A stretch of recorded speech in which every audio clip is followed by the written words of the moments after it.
मेरे चारों तरफ मौजूद ये हरियाली निशानी है मॉनसून की। वही मॉनसून जो कि राहत तो लेकर आता है, लेकिन साथ में लेकर आता है मुसीबत भी।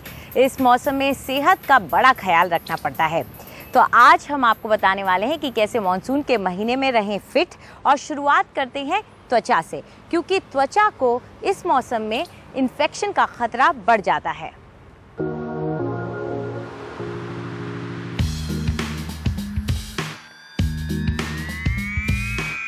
टप टप गिरती बारिश की बूंदें जो मौसम को थोड़ी देर के लिए सुहाना बना देती हैं, लेकिन जब बारिश थम जाती है तो शुरू होता है चिपचिपी गर्मी और उमस का सिलसिला। ऐसी उमस कि इंसान पसीना पोंछते पोंछते थक जाए। बारिश और पसीने के चलते अक्सर कपड़े गीले हो जाते हैं। शरीर से चिपके गीले कपड़े यानी बीमारियों को न्योता। बढ़ते तापमान और शरीर पर नमी के वजह से फंगस को पनपने का मौका मिल जाता है। ऐसे में कील मुहासों की आम दिक्कत के साथ साथ त्वचा में फंगल इन्फेक्शन का खतरा बढ़ जाता है। सबसे ज़्यादा कॉमन जो हमारे पास मानसून में प्रॉब्लम लेके आते हैं वो है fungal infections of any part of the body. ज़्यादातर ग्रोइंस की या पैरों में बिटवीन द टोज ज़्यादातर होता है because of constant wearing shoes and socks, गर्मी में भी और चेंज ऑफ वेदर मानसून में भी। बट जो दूसरे टाइप का फंगस जिसकी बात मैं कर रही हूँ, जिसे हम टीनिया वर्सिकुलर बोलते हैं, वो ज़्यादातर डैंड्रफ से एसोसिएटेड होता है एंड स्वेटिंग ह्यूमिडिटी की वजह से होता है, जिसे हिंदी में सिप्पी भी बोलते हैं। वो वाइट पैचेस नज़र आएंगे नेक पे या चेस्ट पे, अपर बैक पे।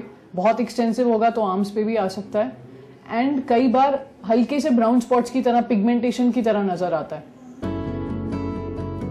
तो आखिर फंगल इन्फेक्शन को पहचाने कैसे? अगर आपके शरीर पर लाल धब्बे दिखे या गोल आकार का कोई घाव दिखे और अगर इन धब्बों और घावों में खुजली हो या फिर वहाँ की त्वचा उतरने लगे तो ये फंगल इन्फेक्शन हो सकता है। लेकिन इसके इलाज के लिए खुद दवा खरीदने के बजाय डॉक्टर की सलाह लें।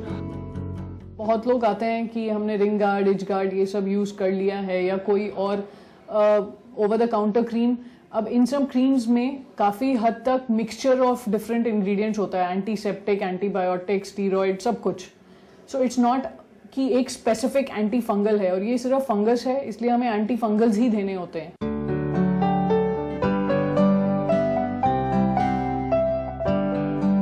इलाज से बेहतर है बचाव, इसलिए मानसून की मौसम में चिपचिपे पसीने से बचने के लिए जितनी बार हो सके नहाएं या मुंह धोएं।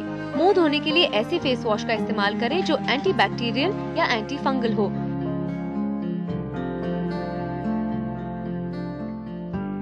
इसके अलावा जब आप घर से निकले तो सही कपड़े पहने। सिंथेटिक कपड़ों के बजाय सूती कपड़े पहने जो आपकी त्वचा के पसीने को सोख लेते हैं और हवा को आराम से अंदर आने देते हैं।